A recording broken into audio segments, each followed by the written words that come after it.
Olá, eu sou a Susana Eu sou o Sérgio. e hoje vamos falar do Northman, ou O Homem do Norte. Sim, que é o mais recente filme do Robert Eggers, que é baseado num conto nórdico do século X, que depois deu origem ao Hamlet, do Shakespeare, e que basicamente é uma história que já ouvimos mais de 1000 vezes. É um rapaz que vê o seu pai morto pelo tio, o tio depois fica com a mãe, fica com o trono, e o rapaz tem que fugir e 20 e tal anos depois volta para 10. se vingar. 10? 10. Não sei se aqui foi só 10. Eles meteram 10, mas claramente Comeu é muito mais. frango. Sim. Mas este básico, não, isto não é o Hamlet, isto é o Rei Leão, em esteroides. Sim. Basicamente, porque ele é o Skarsgård, é o Simba, a Anya Taylor-Joy é a Nala, a Sarabi é a Nicole Kidman e o Mufasa, claramente, o Ethan Hawke. Teve espetacular, o grande Mufasa. E o tio mau é o Rogério Samora, Sim. que não me lembro agora É o do Scar, nome. é o Scar. Precisamente. É o Scar, É, pois é, é o esse, Scar. E o Scar é o outro ator que eu não sei o nome, que nem aparece no póster. Não interessa. Não interessa, mas é uma personagem importante. E está igual, mesmo a cena final, ele baseou-se muito quando ele viu o Rei Leão, ele pensou, também vou isto que eu quero. ter uma cena com fogo. Era um vulcão, ok, dá outro dramatismo ter sempre ali Também o vulcão não sei se a o conto fumegar. tem isso, né? Mas pronto. Não interessa, eu também não sei o que é que o Hamlet do Shakespeare tem ou não tem. Mas é extremamente parecido. Tem o Pumba, que é o William Dafoe. Certo. Com anedotas de puns e a mostrar rabos e...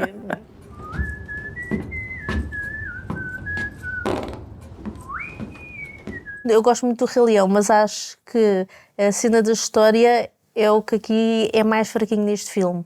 Tudo o resto, irrepreensível, espetacular. Mas a história ficou aqui muito fraquinha, não faltava ali um Lá bocadinho está, de sumo. provavelmente era o que eu estava a dizer, porque é algo que tu já viste contado 500 vezes, 1000 mesmo vezes, assim. e que já é muito difícil de surpreender, apesar dele aqui tentar dar um toque perto do fim. Mas é como tu dizes, foi também a parte que menos gostei, que menos me interessou no filme. Porque nós fomos ver isto ao cinema, No Dolby num Atmos, sábado à sim. tarde, que aprendemos que é a melhor altura para ir ver cinema sem jovens adolescentes a comer... A fazerem barulho. Exato, a comerem pipocas. E este é o terceiro filme dele, do Robert Eggers. O primeiro foi o The Witch, o segundo foi o The Lighthouse. Aqui também entrou o William Dafoe e a Anya Taylor-Joy, sim. cujo primeiro papel foi precisamente no The Witch, que continua a ser, se calhar, muito provavelmente o meu filme preferido dele.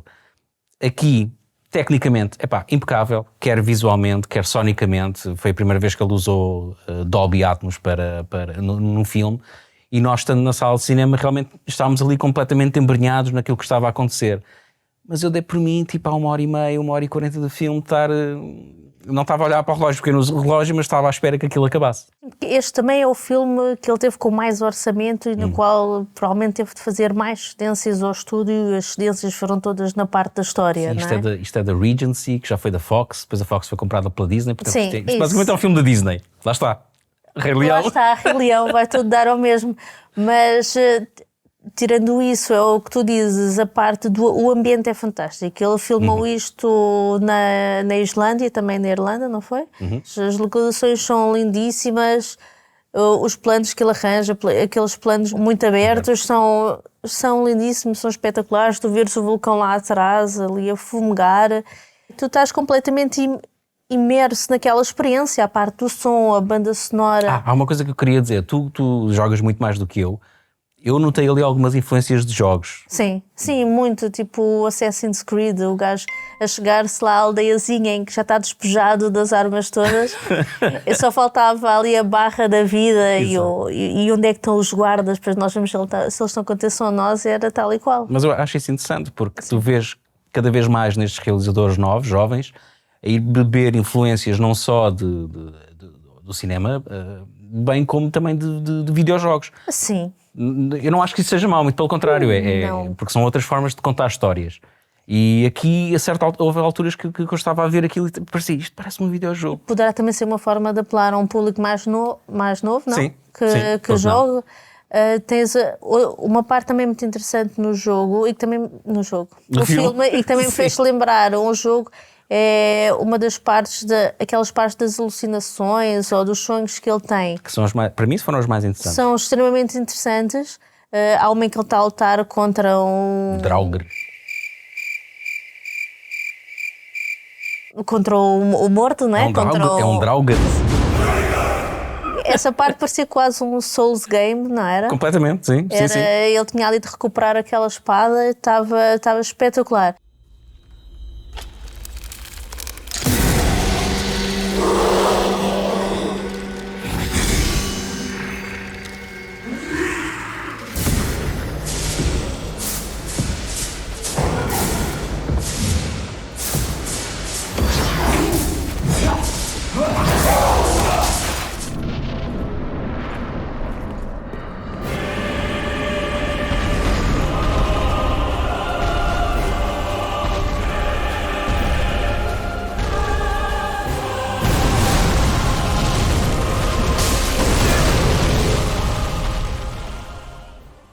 Ele gosta de ser historicamente correto. Sim. E eu acho que ele até é um bocadinho obsessivo com isso.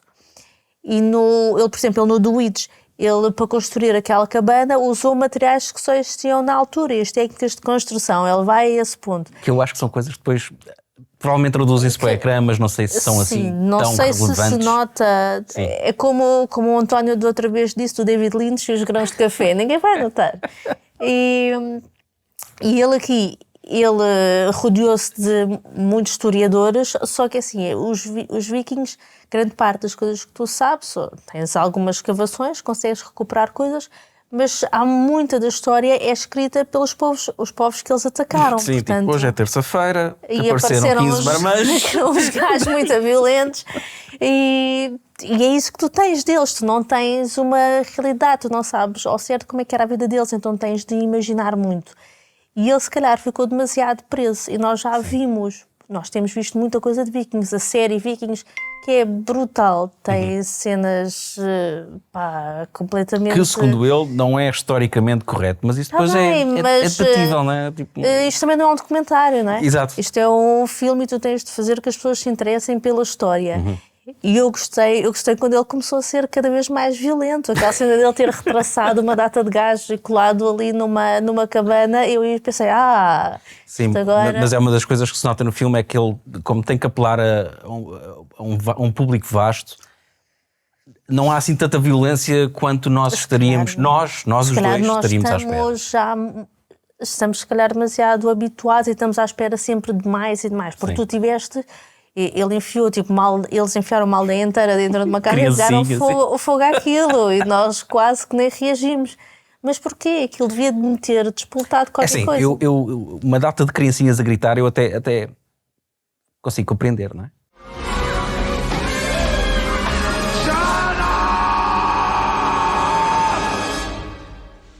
Shut up! Shut up! Shut up!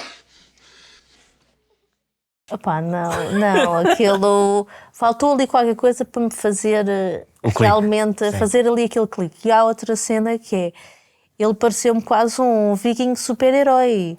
Sim, ele era sempre claramente o mais forte de todos. Ele parece... acho que até fiz como meti no Letterboxd. O gajo, tu começas o jogo e fizeste as primeiras side quests todas, então já estás ali todo buffed com montes de XP e então quando vais fazer a história... já consegues aviar os gajos todos que te aparecem à frente. E pareceu-me um bocado assim. O único sítio em que ele estava mais vulnerável era quando estava ao pé da mãe. Ela é que era o ponto fraco dele. Porque de resto, tu sabias sempre que ele ia conseguir chegar ao objetivo dele. Nunca tiveste por lá está, pronto, é a história da vingança, vai sempre dar a isso. Aqui o protagonista, ainda não falámos, é o Alexander Skarsgård, ou Skarsgård, que eu acho que nunca vi nada dele. Eu não vi o Tarzan. Não. Passou-me completamente ao lado e acho que nunca vi nenhuma série com ele. Mas viste da família dele. E exatamente, que era onde eu ia chegar. Porque o irmão dele entra na tal série dos Vikings, que é o Floki. O Floki. E não é o nada pai parecido. dele também entra ali num contexto mais ou menos viking, nos filmes do Thor, é o cientista.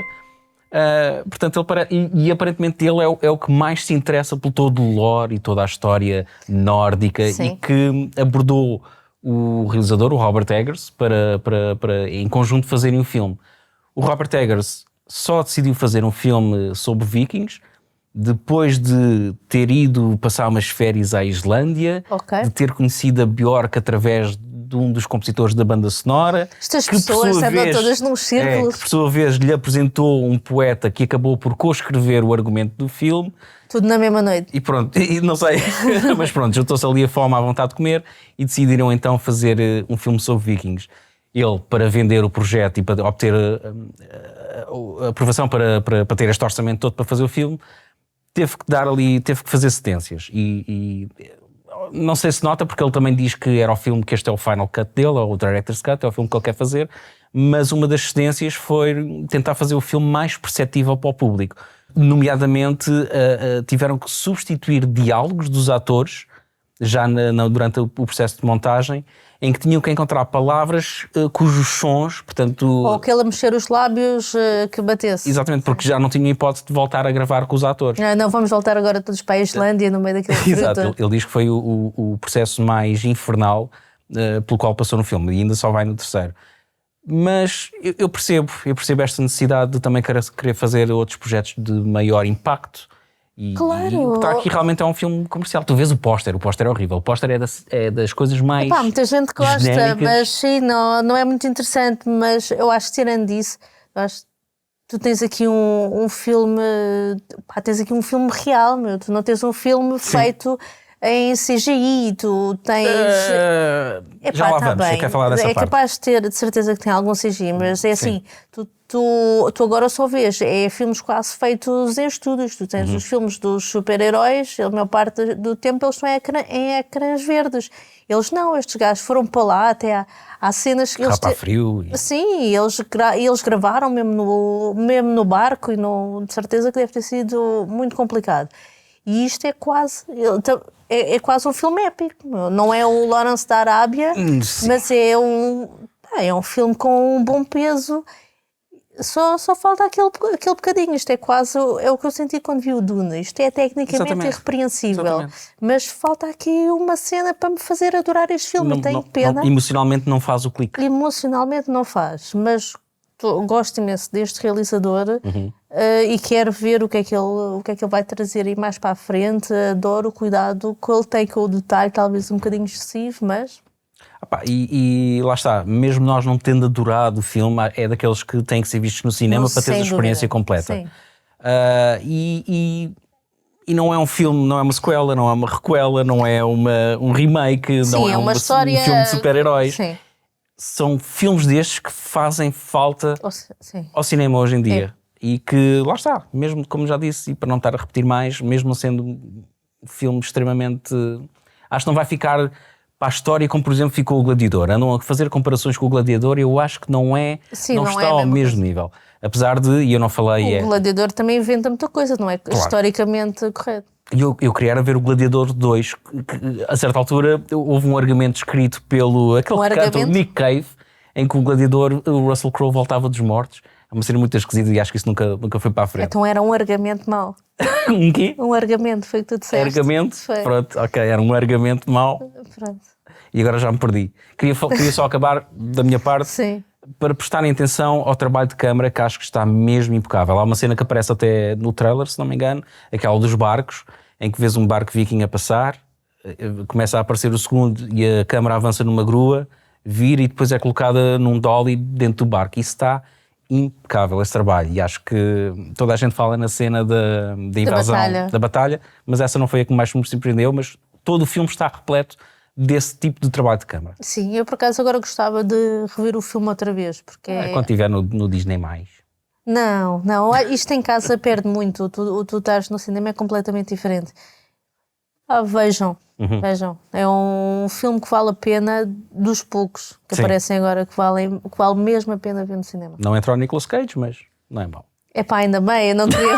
não, aí, aqui estragava um bocado o filme. Está lá o Willem Dafoe, que também está quase assim... Epá, mas o Willem Dafoe é uma personagem assim estranha, mas é adiante, mas não que fica interessa. bem, que fica bem. Fica bem. Então, olha, não sei, acho que está tudo. Está Queres tudo, acrescentar mais alguma coisa? Não, acho que não. Então vá. Até para a semana. Até para a semana. Ou quando der. Ou quando der.